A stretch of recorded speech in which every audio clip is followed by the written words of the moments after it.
ನಿಮ್ಗೆ fungal infection spread ಆಗ್ತಾ ಇದೆಯಾ ಅಥವಾ ಹೋಗ್ತಾ ಇಲ್ವಾ? ರ್ಯಾಂಡಮ್ ಕ್ರೀಮ್ಸ್ ನ ಯೂಸ್ ಮಾಡಿ ಅದನ್ನ ಇನ್ನ ಜಾಸ್ತಿ ಮಾಡ್ಕೋತಾ ಇದಾರ, ಅದ್ರ ಬಗ್ಗೆನೇ ನಾನು ಇವತ್ತು ಹೇಳ್ಬೇಕಾಗಿದೆ.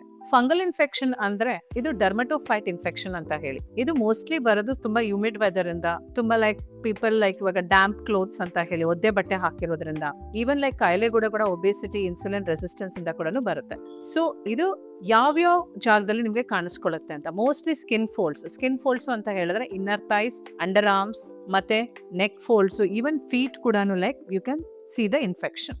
ನೀವು ಅನ್ಕೋತೀರಾ ಫಂಗಲ್ ಇನ್ಫೆಕ್ಷನ್ ಏನಕ್ಕೆ ಮತ್ತೆ ಮತ್ತೆ ವಾಪಸ್ ಬರುತ್ತೆ ಅಂತ. ನೀವು ಸೆಲ್ಫ್ ಟ್ರೀಟ್ಮೆಂಟ್ ಮಾಡೋದ್ರಿಂದ ಮೆಡಿಕಲ್ ಸ್ಟೋರ್ ಹೋಗ್ಬಿಟ್ಟು ಟಾಪಿಕಲ್ ಸ್ಟೀರಾಯ್ಡ್ಸ್ ಅಂತ ತಗೋತೀರಾ, ಅದನ್ನ ಹಚ್ಚಿದಾಗ ನಿಮ್ಗೆ ಇಚ್ಚಿಂಗು ಮತ್ತೆ ರೆಡ್ನೆಸ್ ಮಾತ್ರ ಕಡಿಮೆ ಆಗುತ್ತೆ, ಮತ್ತೆ ಫಂಗಸ್ ಮಾತ್ರ ಬೆಳಿತಾನೆ ಹೋಗುತ್ತೆ. ಸೊ ಅದು ಇನ್ಫೆಕ್ಷನ್ ಕಡಿಮೆ ಮಾಡೋದಿಲ್ಲ. ಸೊ ಈ ತರ ಏನಾದ್ರೂ ಪ್ರಾಬ್ಲಮ್ ಇದ್ದಾಗ ಸೊ ನೀವು ಸ್ಕಿನ್ ಡಾಕ್ಟರ್ನ ಕಾಣ್ಲೇಬೇಕಾಗತ್ತೆ. ಇದನ್ನ ಪ್ರಿವೆನ್ಷನ್ ಹೇಗ್ ಮಾಡೋದು ಅಂತ ಹೇಳಿದ್ರೆ, ನಿಮ್ ಸ್ಕಿನ್ ಫೋಲ್ಡ್ಸ್ ನ ಮಾಯಿಶ್ಚರ್ ಆಗಿರಬಾರ್ದು, ಡ್ರೈ ಆಗಿರ್ಬೇಕು ಒಂದು, ಮತ್ತೆ ಸ್ವೆಟಿ ಕ್ಲೋತ್ಸ್ ನ ಯೂಸ್ ಮಾಡಬಾರ್ದು, ಟವಲ್ಸ್ ಮತ್ತೆ ಇನ್ನರ್ ವೇರ್ ನ ಡ್ರೈ ಆಗಿರ್ಬೇಕು, ಮತ್ತೆ ಸನ್ ಲೈಟ್ ಅಲ್ಲಿ ಡ್ರೈ ಮಾಡಿ. ಫಂಗಲ್ ಇನ್ಫೆಕ್ಷನ್ ನ ಟ್ರೀಟ್ಮೆಂಟ್ ಮಾಡೋದು ತುಂಬಾ ಈಸಿ. ನೀವು ಕನ್ಸಿಸ್ಟೆಂಟ್ ಆಗಿ ನಾವು ಕೊಟ್ಟಿರೋ ಮೆಡಿಸಿನ್ಸ್ ನ ಯೂಸ್ ಮಾಡಬೇಕು. ಸೊ ಬೇರೆ ಸ್ಟೀರಾಯ್ಡ್ ನೆಲ್ಲ ಯೂಸ್ ಮಾಡಬಾರ್ದು. ಏನೇ ನಿಮ್ಗೆ ಸಮಸ್ಯೆ ಇದ್ರೆ ಸ್ಕಿನ್ ಸ್ಪೆಷಲಿಸ್ಟ್ ನ ಬಂದು ಕಾಣಿ.